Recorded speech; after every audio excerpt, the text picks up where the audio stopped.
Okay, so today we're going to focus on my 3 favorite pull-up variations. Each of them has a very specific purpose for which I perform it. So if you have any other questions about what to do if you can't do even one pull-up, I'll walk you through the steps I would take to progress from 0 pull-ups to 5, 10, 15, or 20. So if you're ready, let's get started. When I first introduce people to pull-ups, I always start with the close grip because I want to ensure that they can actually engage the latch while doing it.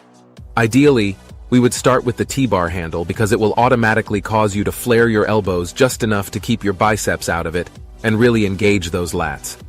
After all, what we don't want to do is pull straight up into the bar. Have your biceps engage and take control of the movement. If you follow the natural arc of your lats as you come through, your arm will never break that 90-degree angle and you're just pulling through and following the natural arc of your lats and squeezing up. You'll actually feel like you're going more back than forward. This is something we want you to do in order to avoid the old-school mentality of, get your chin above the bar and try to pull up to it that's got it going right there. The way we do this is only slightly different from how we're going to pull up, but it makes all the difference, and you can go fairly close grip.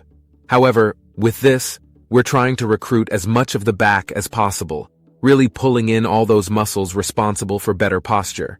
I want you to think about it this way. We're trying to hit the contraction on the inside of that back and work our way out, so hit the rhomboid's lower mid-trap work out to the posterior delts.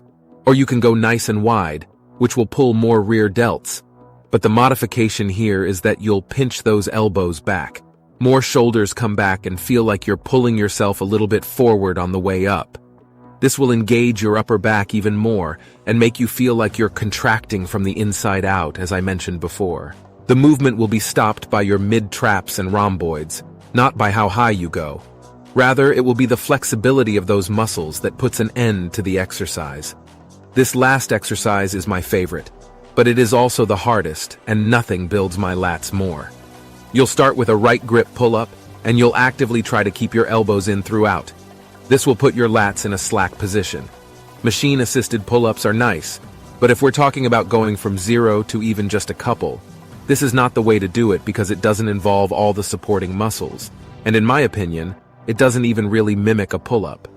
A better option is to search Amazon for a set of bands like these, which typically come in 3 or 4.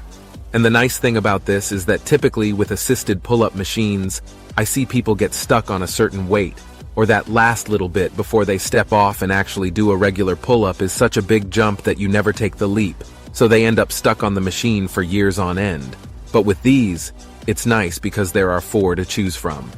The biggest one can support like a 350-pound man and goes all the way down to just this little barely any as resistance. In order to get all the neurological adaptations out of the way first, if I had to start at level 0 and couldn't do any pull-ups, I would perform 4 sets every day with the most aided band I could find. I added 3 sets of weighted negatives the following week when I switched to an every other day split, and I can assure you that in 2 weeks, you'll be able to perform pull-ups on your own. Okay, as always, subscribe and press the bell to receive updates as they become available. I'll talk to you soon.